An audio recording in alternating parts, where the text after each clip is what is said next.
Yo, how goes it? Oh, so all those contingency plans that we spent freaking all last week making just in case fucking shit hit the fan. Well, good fucking thing we started because shit fucking hit the fan. It's weird how Oh, you know God. that's going to happen. Yeah, I'm going to move right into real talk. So, dude, Ivy Smoke, I probably shouldn't name blast her, but Ivy Smoke, the girl, I've heard not good things about this new book that she just did. I have it all buckle, over the place. People are like, buckle the fuck up, Buttercup. I am Okay. buckled. So she's the one who wrote those crazy books that we read, that literally Yes. made us start this damn podcast because the books were Don't worry. so incredibly I don't think I fucking can keep any insane. of this. This is just going to be, I don't want to get into more trouble. Well, let's see how it rolls. Listen, getting canceled like once a week. See, so it doesn't matter. So she's the one, her crazy ass books started us because her books were so fucking insane. They didn't have any real plot or anything legit to them, but they were so fucking insane that we felt the need that we wanted to talk to each other about it because they were so fucking insane that it started the need for this. But that's the thing. She has so many fucking books that are like nutso like that she just leaves hanging and she stretches things out so much. But honestly, I follow her on like Facebook or something because I want to find out when the next thing's coming out so we can just be done with that Yeah, whole because it's thing. the one where we're like, is he actually a genie? Or I don't know what's Right. happening. Yeah. But the thing is, the other day I saw the post, like, oh, I did a thing kind of thing. And it was like, with all the hype and everything, it just flew out of my mind. And I made a book in 3 days. I just made it just for you guys. I knew it's I think exactly I what you heard guys someone say want. it is written exactly like it was written in 3 days. Have you read Yeah, this new book? I have not because I did not want to. So So she I have seen people literally, slamming it on TikTok. well, yeah, because she literally went, oh, well, everyone's talking about Taylor Swift and Travis Kelce right now. So I'm going to make a book saying this is what I think happened with them. And literally didn't even pretend it wasn't about them. Names and everything, basically. So pretty sure she got a cease and desist because now she's taking everything down, not even allowing people to comment about it or say anything to her about it. So I'm pretty sure legally she's not allowed. I don't, especially if she used their names. Taylor Swift's team is definitely not going to let that happen. And there's enough books The out there that cover have. even has the jersey with the 20. Yeah. I saw the cover and I saw people who have read it. Yeah. I didn't read it myself. I didn't read it either. I did not want to. So now she's getting freaking slammed everywhere. Right. But I've seen a lot of books with Taylor Swift in them, like the playlist has Taylor Swift theming throughout it. And I've seen other books with the theming of Taylor Swift, but it's not so blatantly this is them. Oh, but she even advertised it as this is them. That's how it was advertised from the first post I saw. And I was like, this is not going to end well. The book was only 120 pages. It was a super short novella. Yikes. Yeah. Yes, Mama Jamma. Someone says, and this is a day ago. 1 day ago, this happened. My theory is that she knew it would and figured the money would be worth the potential negative attention, especially with it being in Kindle Unlimited. I'm not sure that was the right call, knowing how Taylor Swift tends to react like things. Like, that's the thing, too. That's like fucking with Disney.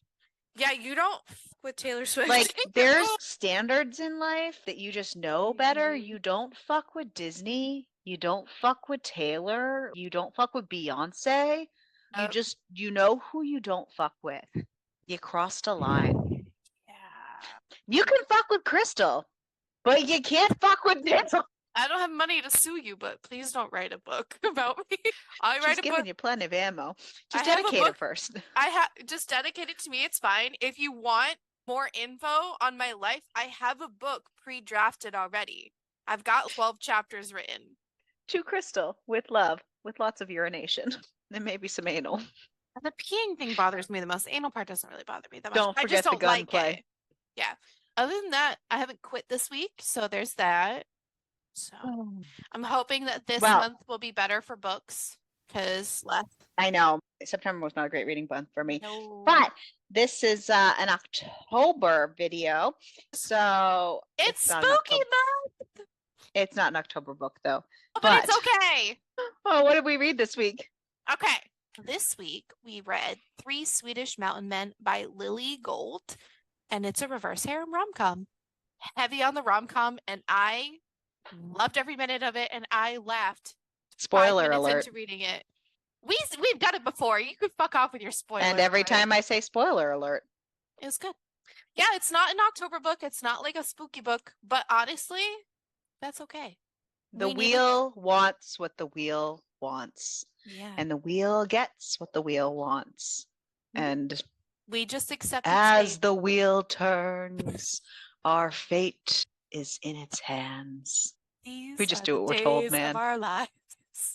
These are the books of our podcast. I fucking love you. This is great. So, Three Swedish Mountain Men. Yeah. Our Three Swedish Mountain Men are Cole, Riven, and Eli or Elias. And our female main character is Daisy. Mm-hmm. Daisy is a high school teacher. Cole is a wildlife ranger. Riven is a doctor. Mm-hmm. And Eli is a ski instructor. Yes. It opens up in this cute little town. Ariel, I think you'd love it here. Our FMC is walking across the main road of this tiny town to head into this cute little diner along this road. Just bear with me. She starts out begging a little to the grumpy man behind the counter for some coffee. Apparently she's had 5 cups already today. I mean, I understand, and he understandably complies. Because this is Stars Hollow, and this is Luke's Diner, and oops, this is not the book. And yes, Ariel, I have watched 3 episodes of Gilmore Girls. No, I was looking through my notes because I was trying to figure out what I did wrong, because I'm like, she didn't go to a coffee shop. She wasn't looking for coffee. Actually, I was going to say this book opens with a really cool playlist, which includes There She Goes by the LAs. Yeah. It opens in this cute little town. I was so confused. I was like, this is not what I read. Did you not see I was like, coffee shop? Like, oh, this is not. She didn't drink coffee. I'm like, the first one I wrote down is moose. I'm going through and I'm like, what did I miss? Then I'm going over to my Kindle. I'm like, what? You know, it was great. I did not write notes for this book. That is the only thing I wrote. And I just wanted you to agree to let me do it so I could do that to you. I was just surprised that you didn't get. I tried to keep it as vague as possible, but I was hoping that you could get it. You're welcome. Because I was too busy trying to figure out where I fucked up. I was like, I'm pretty sure I read the right book. So, no, we did not watch Gilmore Girls, but I sincerely That'd be fantastic. I just had to do that for Ariel. You're welcome. So realistically, this book actually opens up with her. With a moose. With a moose. Which. Not a coffee shop. Listen, I can tie it. I can tie it in. You ready? Ready. Jared Padalecki, who plays Dean, also plays Sam in Supernatural, and his nickname is a moose. You're welcome. Bring it back! I was like, where the fuck are you going with this? They call him a moose. So, I don't know how I can recover now. I don't know either. Wow. This is great. You're welcome. So, Three Swedish Mountain Men. So it opens with Daisy. Daisy is on a fresh start. She is fleeing her old life. We find out that she's been fired from her job, that her boyfriend screwed her over, but it's for reasons unknown as of right now. We have vague little insights. Like, we know that it's because of him that she got fired. She's fleeing, that even her parents won't talk to her. There's definitely won't talk to her. Sexual undertones to do with what's going on, and that it had to do with him sending something to her school and like outing something. And I wrote right in there like sex tape ? Because that was the illusion that it gave us in the beginning of the story. Mm-hmm. And we learn more about it way later on, and how absolutely. I'm just fucking shitty this dude is. Sorry, he made me absolutely angry. But I was just that's the hint that we have at the beginning when we open. So she's fleeing, she's taking some time to herself. She is finding herself in a area kind of like when massholes decide to come up to way northern New Hampshire for the long weekends in the snow. And they find themselves in like snow drifts and snowstorms, and they have a little bit of trouble with that. That's what this reminded me of, because all of a sudden she's having quite a bit of trouble getting through the snow with her car, and there's a big giant moose in the road and she doesn't know what to do, so she starts honking at the damn moose.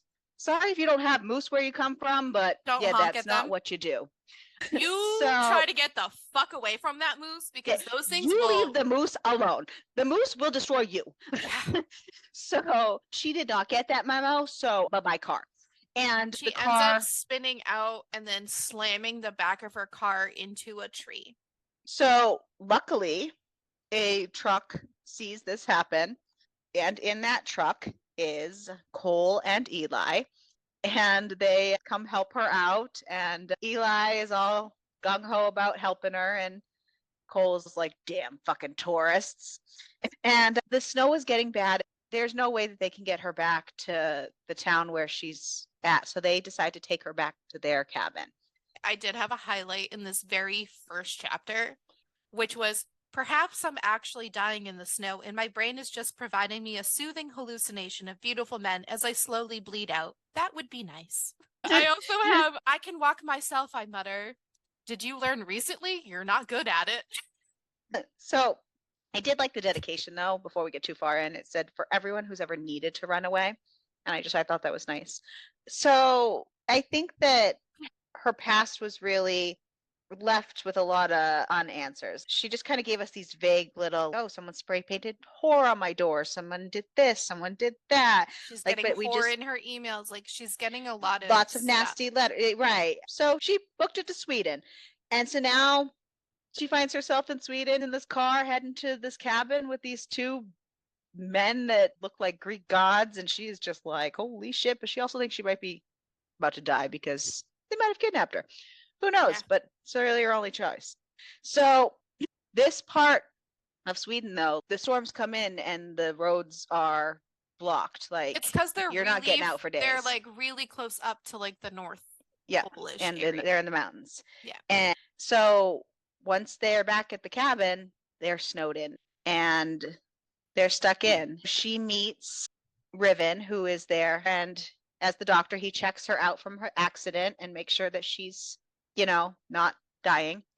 And they agree to let her stay there to wait for the roads to clear. Cole is not happy about it, but Eli is, so it's okay. And Riven is kind of on the fence. Yeah. Yeah. But the snow stops, but they still have to wait for the roads to clear. And she helps them shovel out the drive and everything. Much to the chagrin of the boys, because they're like, you're hurt. And she goes, fuck you guys. I'm going to do my part. Yeah. I'm going to do it. Yep. Yeah. And Eli finally gets his way and they kiss. I will say another highlight that I had was a little bit earlier when they were talking about she didn't want Cole to tow her car and everything because she is very, very protective of her identity. But then they were talking about it'll take a while for the roads to be cleared. There's a settlement and they're like, they have a mechanic. Do you have your wallet? And she hands it over. And they're like, seriously? You made all this fuss about Cole towing your car, but you just give him your wallet? And she goes, well, there now. Yeah. Hold on. I'm already here now. If you guys are murderers, I won't need the money when you've hacked me to pieces. There were some cute little bits. They have some quips throughout, and I do love the fact that she jokes about them being murderers this whole, like, all in the beginning, and they're like, fucking serious? There's a gun back here when they're in the car. Yes. And an axe. Well spotted. Care to explain why? No. Okay then. It's so funny. Yeah. Excellent. Yeah. So... It was cute. But so yeah, so Eli wastes no time getting right in there. He's like, ooh, baby, I got a hottie. But Riven wants to see her bruises because they notice her like wincing and she will not lift her shirt up. And then Eli's kind of doing it sneakily to also get her to lift her shirt up so he can look underneath her. But they've also had some chemistry. Oh, for sure. Well, as they will mention that Eli will have chemistry with any woman who walks. They've been stuck in for a few days. They've been playing games, eating together, shoveling together. It's adorable. Like... It's just so funny. And she goes, are you fucking kidding me right now? She liked Eli kissing her though. Oh no, of course. She just didn't like the shirt part. Well, So for now. the road's finally clear enough though to go get the car checked out in the Yep. closest town. Not clear enough to go back to her Airbnb thing or whatever, or the place she Yeah. rented, but the closest halfway point Mhm. that has a garage, and finds out it's going to be a pricey fix. Yeah. And she comes out to meet the guys, and there's this old guy in the square that recognizes her and starts accosting her. But he's talking to her in And Swedish and she can't understand Mhm. a word that he's saying. It's also helpful to note here too that with the car and everything, she learns pretty much, I think at the beginning, that everything in her trunk basically is ruined. And she had brought a ton of canvases with her because she has decided to start painting and she wanted to do some commission work, and she came there to see the Northern Lights and to they paint and them. to And all her canvases are now completely busted. And if anybody knows, canvases are really fucking expensive. Stupid expensive. And now this car is going to literally take all her money, and that she now saved she's for this concerned whole time about having a way to make more money. Mhm. And yeah, she's feeling a little bleak.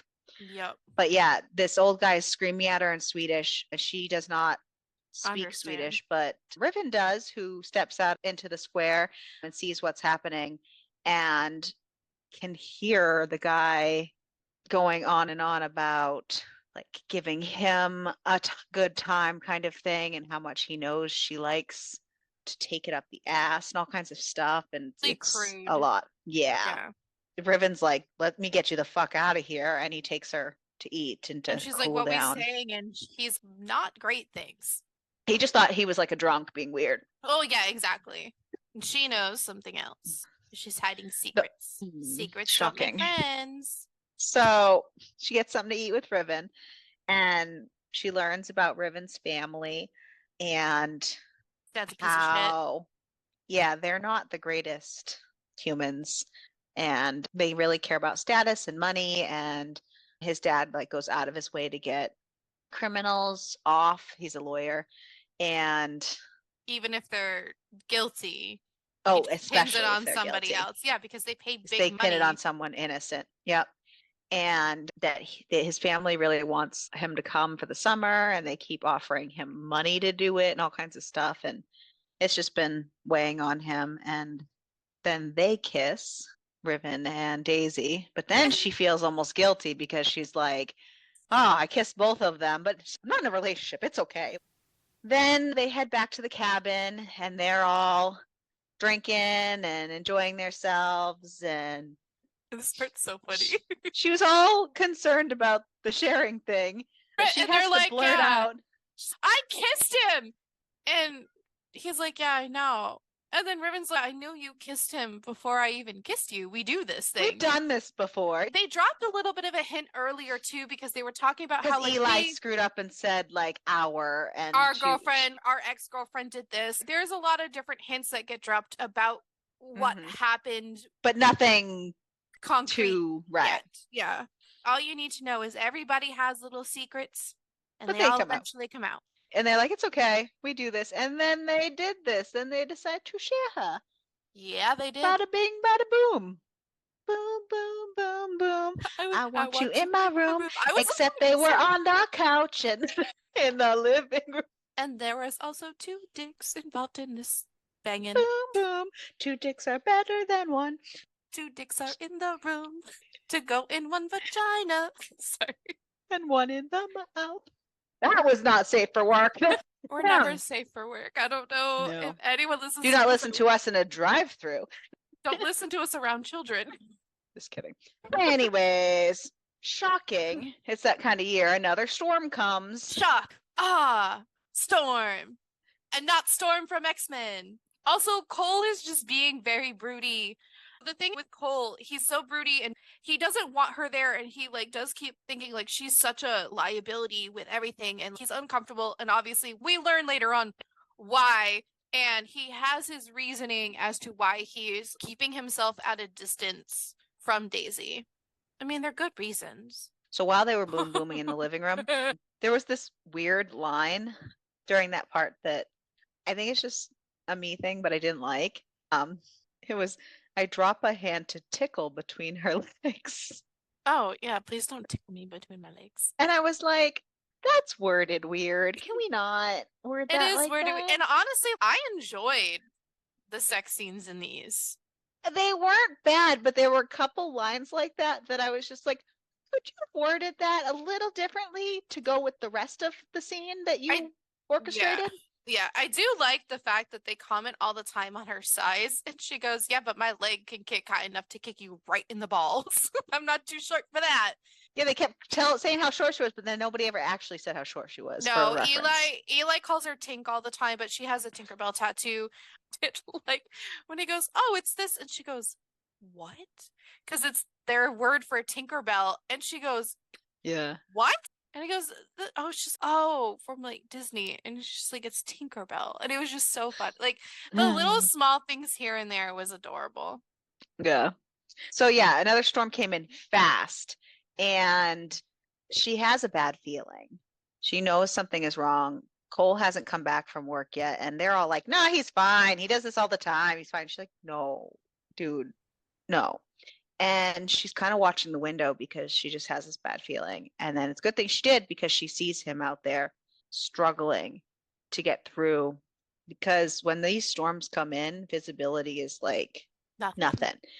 So she throws on all the gear, hooks it out there to help him, and he is hurt. His shoulder has a huge bite in it that's torn up, and he's trying to carry all this stuff, and he's not doing so good. So she helps him inside, and they freaking throw down because he's pissed that she went out and risked her life for him.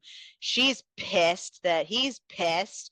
She's pissed that he doesn't think he's worth it. They just throw down, and not in a sexual way, but they just, do their thing. They do their thing. But so she's stubborn, and this is not going to happen again. And he goes and gets fixed up and all that. And once the storm clears a little bit, she goes out and makes a safety line. She between like takes the some main rope, between the main buildings, between the house and then the barn or the whatever, garage, and then the shed. Even though Cole was like, is the only one who no one, uses the he's shed. like, no one goes there. I'm the only one who goes there. There's no point of putting one there. And she goes, fuck this. I'm gonna do it anyways, bitch. If you use it, yeah, then there's a Yeah, point. exactly. So that if there's no visibility, they can at least use it to get to the door. Smart thinking as well. Absolutely. Which, while she's doing that, Cole is in the barn garage area building her picture frame canvases because hers got all destroyed. And she's like, is this your way of apologizing? He goes, no, I don't have You anything don't to have anything to apologize for. It's so cute because he's so cute. grumpy, but it was adorable. When he did that, I was like, oh my. It was cute. You know what he gives me? Like big Ilmari vibes a lot, like throughout this. A little bit. Because he's a big Viking mountain man. He's a big teddy bear. He's the, well, literally. So they had the guest room all set up for her, but she wasn't sleeping in the guest room once she started sleeping with Riven and Eli at the boom, boom, boom, boom. So when she came back in after finishing up the line, she found that Cole had turned that room into a little studio for her with all her new canvases and stuff. Yeah, it was great. So cute. It was great. It was great. So yeah, they head into town riding on a pony. No, they actually drive a car. So because the roads are clear and all that jazz. And they see Johanna and Ricard. So we learn that Johanna is the ex-girlfriend of the three of them. We do learn, and they do tell the whole story, but the meeting itself is kind of intense. The boys are tensed up, especially when they first see her. Johanna comes across as a giant cunt bag, but that's besides the point. And then Cole has this visceral reaction seeing Ricard, the kid, and he is visibly upset. And fucking Daisy's got no idea what the fuck is going on, but she can. But she don't like it. No, she doesn't like it, and she can see that they're so uncomfortable. It's just, it was tough. Ugh. And then later on, we learn the whole story, and then it makes me even more sad. Yeah. Eli just can't handle the confrontation with her, and he just takes off to go hit the slopes while everyone else has to kind of deal with the confrontation. It's a lot. And so Daisy heads back after Eli to go check in on him and everything. And we find out that Sam, who is her ex-boyfriend, is still blowing up her phone, trying to get her back. He's been doing it the entire He's book. been, right, but she hasn't been reading the messages until now, and so we just see the messages now that he's trying to get her back. It's weird. Like, we know something major. That's what narcissists do. They really get you back.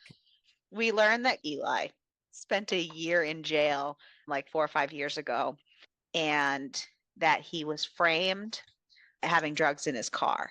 And we don't learn who it was, but we learn that Riven's father is the one who defended the actual person who did it and then put Eli in jail for it. And he's pretty overwhelmed with the fact that she believes him that he didn't do it, because basically everyone wrote him off right away. Yeah, because she's like, you don't seem like that. You don't seem like that guy at all. And he goes, this girl who has known me for a very small period of time believes that I didn't do it, but all these people in my life did not believe me, including Riven and Cole. They also didn't. And so, but she knows what that feels like, so she wants to give people the benefit of the doubt. So they head back to the cabin and find Riven, but between Eli and Riven, they give Daisy the history of Johanna. Dumb bitch. So Johanna is the one who framed him, and then Riven feels really bad because Riven didn't obviously believe them until way later on when he found her whole ass stash. But we learned that she started dating all three of them, but then she decided to break up with Eli because she got bored. And she goes, how could anybody get bored with you? Which, agree, what the fuck? He is golden retriever energy and seems like the funnest person. But so she got bored, but she continued dating the other ones. And then eventually Riven proposed to her, and they were... No, she broke it off with Cole also. And then she got engaged to Riven. And just, I hate this woman. Well, we learned that it was basically all a setup from Riven's parents. They wanted him to settle down with one girl and not be in this thing. So it was her drugs in the car. And when that got caught, Riven's father defended her and put Eli in jail, and, you know, had that whole thing break off. And then they had her get rid of Cole and just stick with Riven, but then she found out that she was pregnant. And she said it was Cole's. Correct. So Cole thought he had a baby, was taking care of this baby. Raised this fucking kid, and then the real dad showed up and was like, that's my kid, and it destroyed Cole. So Cole seeing... They found out she's been lying and cheating this whole time, and... Because 3 men isn't enough, apparently. Right. And then they were wondering what else she lied about. And then they found out, you know, with the Eli stuff. And it was a whole big mess. It was a whole mess. And it really fucked all of them up. They've all been so destroyed, which is why Cole was so not ready to dive back in with everything, because the one woman destroyed all 3 of them and just wrecked their entire lives. And of course, Eli is such a softie and he falls so quick. And so they were concerned with him in the beginning because they're like, yeah, but you've got to be careful because what about, you know, Johanna? And he's like, well, she's not like her. And yeah, but the last time this happened, all of our lives got ruined. So they all kind of were taking their time. Cole took the longest to even come around to anything because, I mean, you find out you have a kid and then it's not actually yours after raising this poor kid. And all he wanted was a family because I believe his... Luckily, it wasn't that long, but he didn't have a family growing up. So that was his thought of a family unit. So he just lost a family. It was that concept of a family. It was so heartbreaking. But somehow this heartbreaking conversation and situation doesn't make her reveal any of her information at all. Yeah, well, not only that, made me but so somehow upset. it gets them all horny. Okay. I mean, so they all get hot and heavy, and then Cole's in the doorway, and then Cole joins the party. And then Cole, because she's going, And because then they he's all, he's just staring, and she goes, "Wanna join?" And he just like, he joins the party. yeah, he does. Party, party. Also, throughout this whole thing, she's being super sketchy about her past information, but anytime they've wanted to see her ID or see like something else regarding her, she skirts it. And the boys know that Oh, they know. Yeah. they know because they're like, it's her ID thing again, and they're like, yeah. The garage calls and says that her car's ready to be picked up, but a bad storm is starting, so she Yeah. needs to pick it up after this next storm.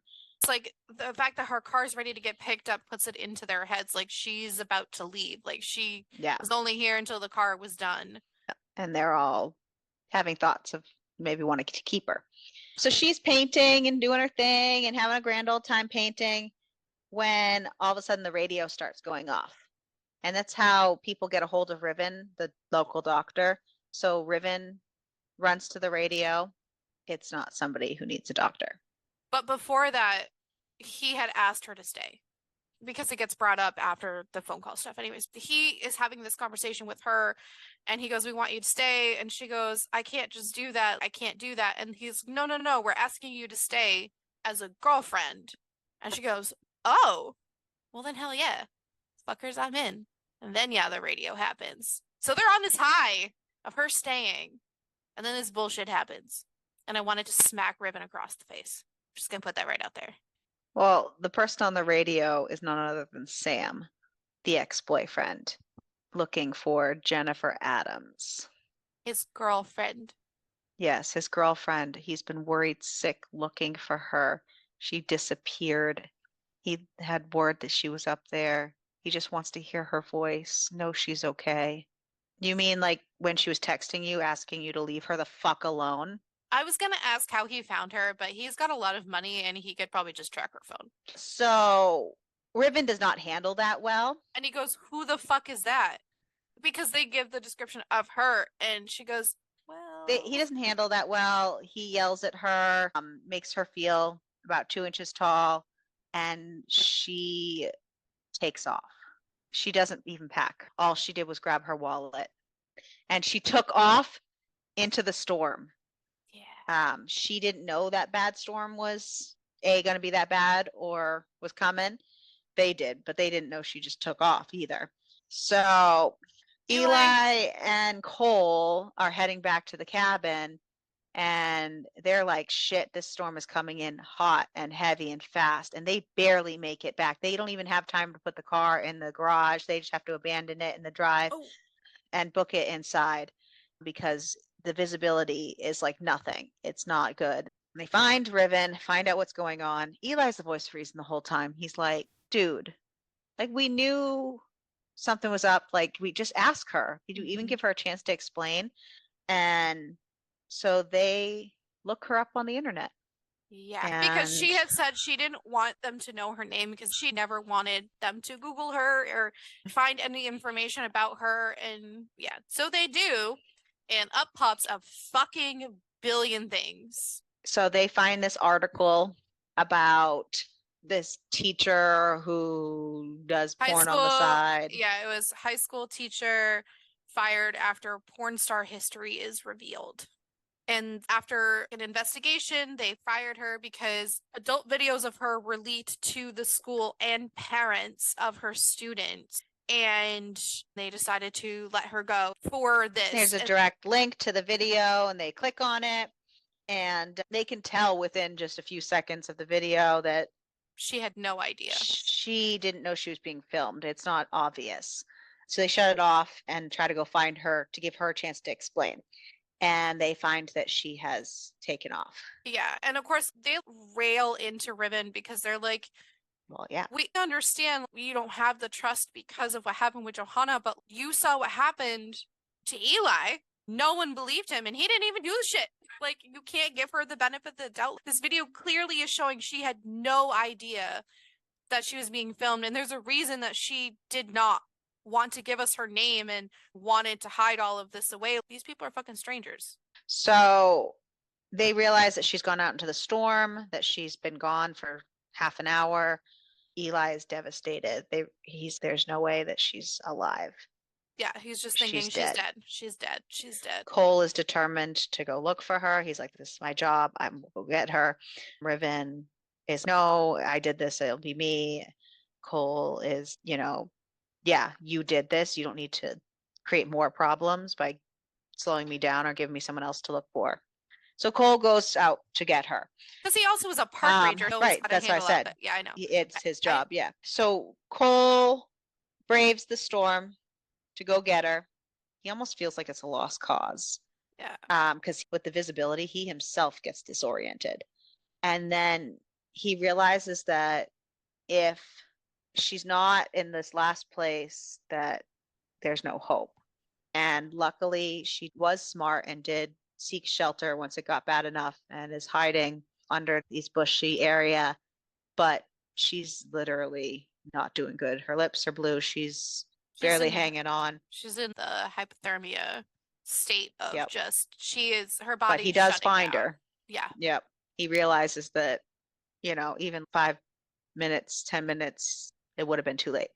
So he's scrambling, trying to carry her, trying to bring her back, but he's disoriented. And it's not until his hip brushes against something that he realizes that it's the safety line that she built.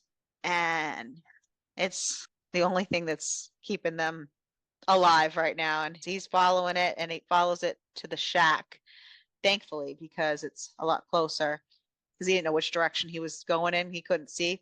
And so they hunker down in the shack. And he's got his kit and everything, his survival kit, Yep. which has the heat blanket, everything to help so that they can, survive in Yep. a giant storm. And of course he goes, yeah, and they always make fun of me for having all this shit, but this is the reason I have this stuff.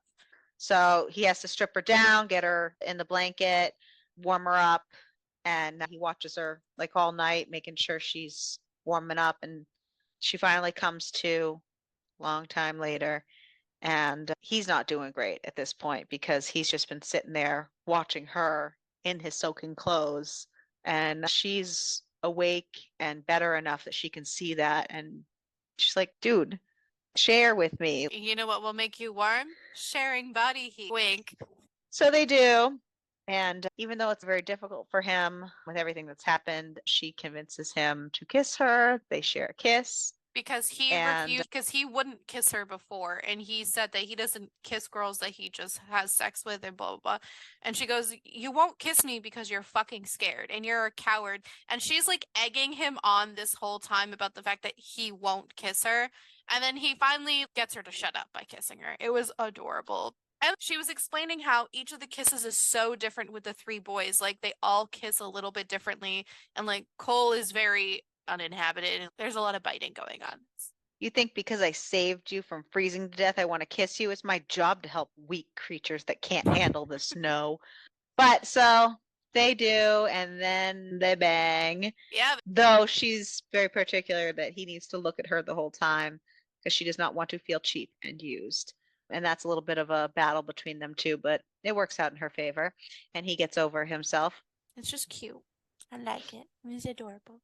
They just ride out storm together until it stops. Well, she rides him a little bit till her legs are too shaky because of the hypothermia that she just had.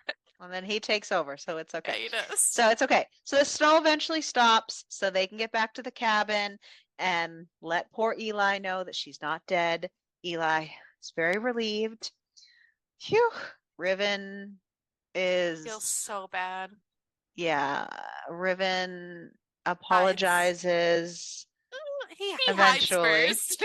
After Cole gives him a little bit of a what the fuck, and everything's all hunky-dory now, and they've chatted out how they can have the possibility of getting the video taken down and maybe be able to utilize Riven's parents for them, because his parents are basically I will pay you all this money if you'll just come visit me. They want to see him. So he, using that as leverage to help her out. And take Sam to court for all that he's done. Good. And we find out all that Sam did, and how she broke up with Sam, and he didn't want that. So he sent her the tape and said, I will make this public if you don't take me back. And she called his bluff because she's like, you're not going to do that. That's insane. And then the insane man did the insane thing. And what's more, that wasn't enough, but the damage was done. And so she definitely wasn't taking him back at that point. So then he went one step further and emailed every single person on her contact list, Facebook list, email list, every single porn site possible. Kids, parents. He emailed the video to all of them and the links. And destroyed her entire career. And you know what? Shitty parents being shitty parents because her parents didn't believe her. Her parents. Yep. This is your daughter, sir and ma'am. Shitty. So she finally gets to see the Northern Lights, though, that she's been come up to see. Out of ribbons, ceiling. Well, first she gets to see them outside, but it's cold. She's not, she just almost died. So, she can only last out there so long. So then, she gets to see it out the window because Cole went and shoveled it off for her. And then she gets a 3-for-1 special. Yes, she does. And honestly, the funniest part of this was the lube conversation. He was so like, I'm not sharing that lube with you guys. Oh, Eli, yeah. Yeah, he was so funny. Cole was just so growly, and I know. I want this now. Because it was just funny, because if you think I'm sharing my extra tingly, heating, cherry-flavored Super Glide female-stimulating lubricant, you have another thing coming. They're like, you're willing to share a woman, but not your lube? And Eli's like, I own the lube, I don't own the woman. And she goes, guys. And then Ribbon's like, I have medical grade. And she goes, as unbelievably hot as that sounds, I have my own. Cole's basically, I don't fucking care. Just give me something because something's happening. Cole wants to get in there. And she hasn't done any of that since the video because obviously the video was her having anal. But and she gets double stuffed, baby. Triple. But I still think it was funny though at the beginning of the book when she goes, are you guys gonna spit roast me? So funny. So then we fast forward 3 months later, and she's coming out of the courtroom after having done their plan for Sam. Sam is sentenced to 2 years, and they now have a cease and desist order to have all of everything the pics and videos taken down. Yeah. And they see our parents in the courtroom, and they're all like, I'm sorry, I didn't believe you. And then Cole, my man, he gets all up in there and is like, you're a piece of shit for not being good parents and believing your kid. And good job, Cole. Good job.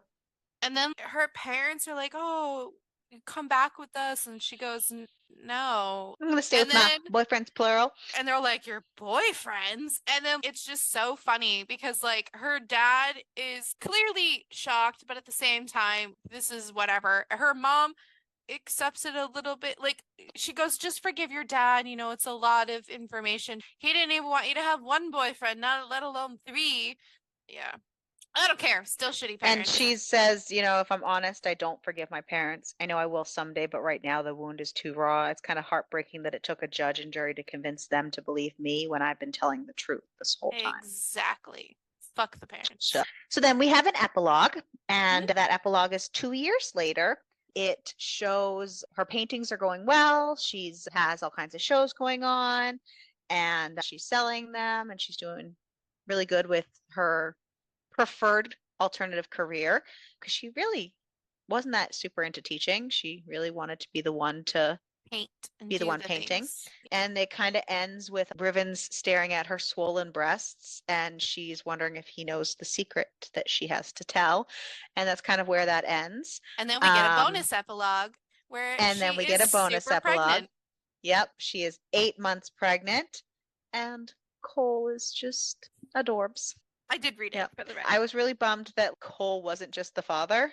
We didn't have that, Eli's just like, I'm the dad. Can you just say I'm the dad? Just say I'm the dad. Yeah, it's okay. Just I'm the dad. He goes, shh, don't tell anybody else. I'm the dad. And just like, he just. I just wanted it slapped in his face. Nope, it's Cole. It's so funny because I don't want to compare the books, but it's just so funny because he gave me such Jake vibes from fucking It's around. funny that you thought about that so much when it didn't even dawn on me. It didn't come into my brain at all. It was just like the personality because he was such a golden. Right. Like they're very different books. Oh, Very absolutely. different. No, The I vibes wasn't. of it a I was little just, bit. yeah. I was just interested that, popped in. Who was your favorite in this one? Cole. Sorry. Me too. That's okay. Me too. I loved him so much. I'm surprised that he's yours, though. Usually the grumbly bear men are mine, and I figured Eli would be yours. No. Ugh. Give me a grumpy dude. No, I loved him in this, and Yeah, Cole I was liked my Cole. man. Yes, I liked Cole a lot. Who's your least? I have a lot. So many to choose from. I have so many, and I don't know who to choose. I'm gonna just blanket and say all the parents. All the parents plus all the exes. Pick one. No, I can't because Sam ruined her career. But if he hadn't ruined her career, she wouldn't have met them. So I guess not. Johanna was a giant cunt bag. So I guess the parents then. It was just really hard to pick because there was so many people to fucking hate. What did Amazon rate this book? So Amazon gives it a 4.3 and Goodreads gives it a 4.0. What'd you rate it? You said you really liked it. I gave it a 4. I gave it a 3.5. I enjoyed it, but it was good. I enjoyed it. It just, I don't know. I felt like it was missing some pizzazz for me, I guess. I don't know. I wish it was longer. To bump it up. Maybe that was it. It felt like it zoomed really quick. Dude, I fucking destroyed not this book. In a way that like, oh, I had to keep reading. So, I mean, yeah, but no, the story just zipped by.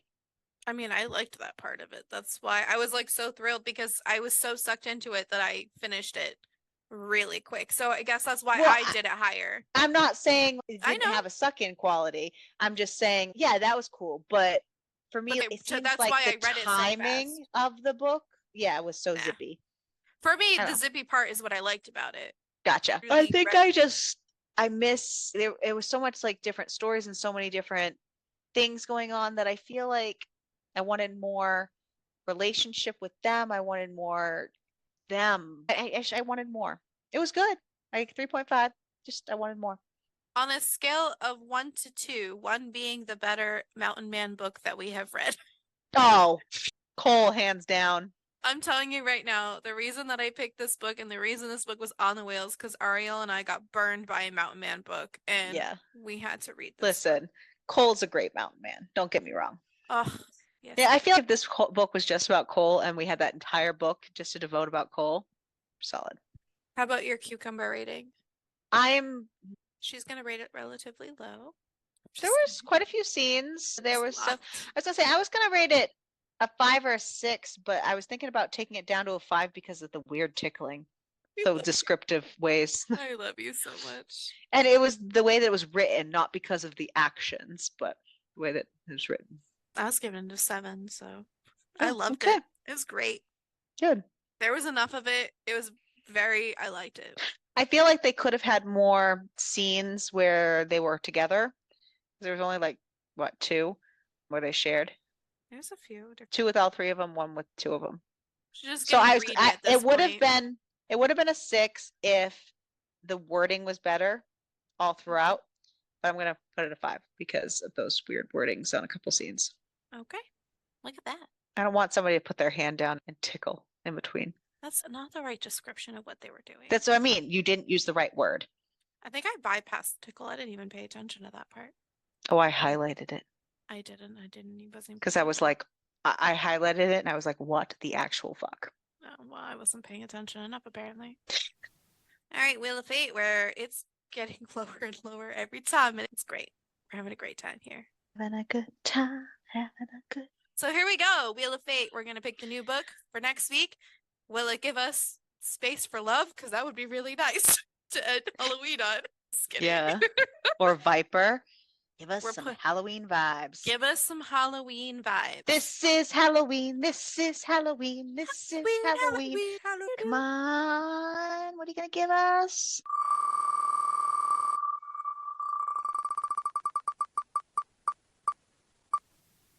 Marrow. That could work for Halloween. Serial killers, right? Yeah. So, Marrow by Trisha Wolfe and Bryn Weaver. Two rival serial killers, one common enemy. Forensic anthropologist Dr. Jack Sorensen is the perfect serial killer. In the bright lights of his public persona, he's a respected scientist, a leader in the field of human decomposition. But in his shadowed secret life, he's a ruthless and elusive killer, unseen by the authorities who have failed to follow his faint trail of destruction. Beautifully cold, brilliant, and cruel, Jack wants nothing more than to keep his life captured in his vice-like grip of control. And Jack Sorensen never makes mistakes. Until he underestimates Dr. Kyrie Roth. Wildlife biologist Kyrie is the enemy Jack never noticed. Another murderer in his midst, a killer with equal cunning and stealth as the great Jack Sorensen. She knows all his darkest secrets, even the pieces of a past he might have forgotten. Kyrie has created the perfect habitat for her favorite research subject, but she's finally had enough of being bitten by the beast that lives at Jack's core. Ooh, literally. Pushed past her breaking point, Kyrie has decided to do whatever it takes to make Jack suffer. But when Kyrie's traumatic past descends on her broken oasis, the only person who can help Kyrie banish her painful shadows might just be her greatest enemy. History can't always be left to decay in a cold grave. Time has a way of thawing secrets, leaving them to shine as bright as bleached bones in the sun. Can Jack and Kyrie set aside their battle and survive a world built to hunt them? Or will they kill each other first? So, yeah, join us for So excited. Marrow. Yeah, no. Next week for Meryl. A little ghost in between. Yes, I was gonna say we have a special coming out on Monday for Because Go. this is Halloween. Halloween. We don't like Halloween. Fucking love Halloween. Not at all. No, I don't like it. I love it.